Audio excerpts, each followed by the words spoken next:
Tama yung sabi mo, nakakalungkot na walang typhoon no signal sa atin muli sa lakas ng hangin at ulan dahil sa monsoon and habagat. Ganun tayong nangyari at meron tayong casualties. I was already going down to Congress noong ata nangyari ang landslide sa Gisagsurong. Ngunit noong last Wednesday, talagang ginawa ko ang magagawin ko na aakyat ako para maabutan sila at maiabot natin ang ating kunting magagawang financial aid sa kanilang lahat. Fortunately, last Wednesday na bago ako umakyat, greeting namin sa Pagport at Presiso. At pinarating ko sa Presiso, unang-una ang ating pasasalamat sa binigay na ng Pagport I should say, ng mga food pack na right now, yon yung dinidistribute natin sa iba't ibang barangays, specifically at importantly, ang nasa evacuation centers na biktima ng itong malakas na ulan sa habagat. At pinarating ko rin kay ako chairman na Tingko ng Pagport. Yung casualties natin, humingi tayo ng tulong. Sabi ni Chairman Tingko, sa kanilang menu, hindi pwedeng gamitin daw yung pundo ng Pagport for this purpose. Ngunit sabi niya, nakikisimpatize ako. So galing sa aking mismong personal allocation ang itutulong ko dyan. At sabi niya, we will process it tomorrow.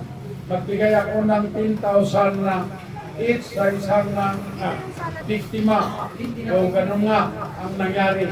At of course, nakipag-ugnayan ako sa DSWD kasi last Tuesday, umakyat ko siya ako Secretary Gatchalian at pinarating gusto niya magkasama kami ngunit nasa Kongreso na ako at nagbigay siya ng 10,000 each sa biktima at meron siyang instruction sa DSWD at dito sa ating lungsod na isi-shoulder nila ang kanilang funeral and burial expenses.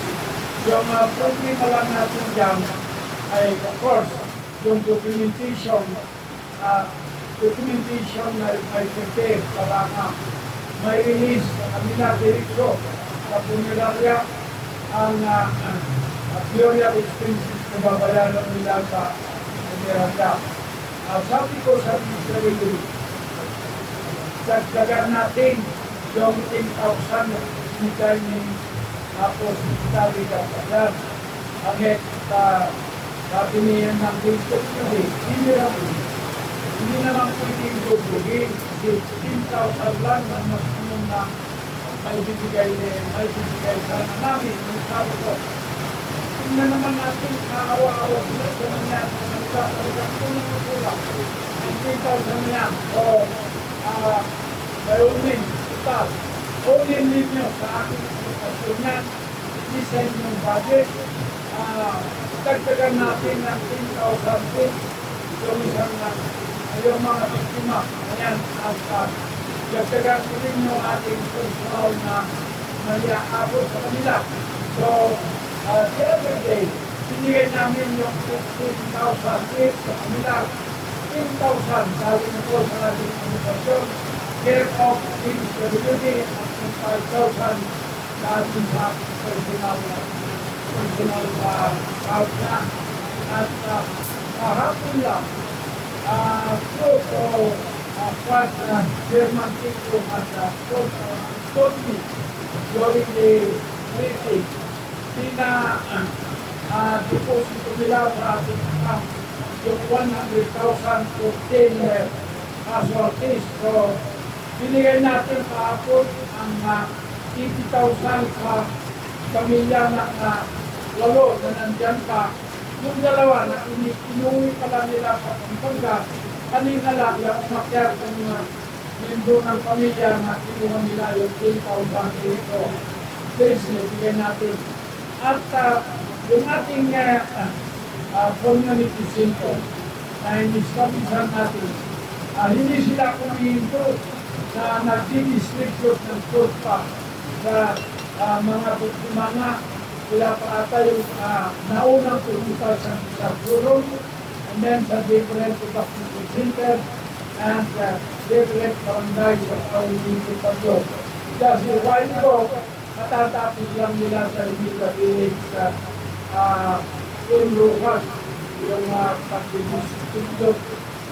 Nasinsustain yung mga category, yung mga wasapol, at yung kapatid natin sa night market, sa Kindos ng Bunham, at mga iba pang dapat mabibigyan, may abutan natin ang tulong na yan. Meron namang nag-donate pa tayo ng Sunday Edition at galing din sa pastor yung inipon natin sa noodles at saka dilata ibigay sa ating mga nangangailangan na biktima nga itong mga cellphone sa kababa. Ganon yung ginagawa natin sa ating mga victims of this ongoing continuing rape.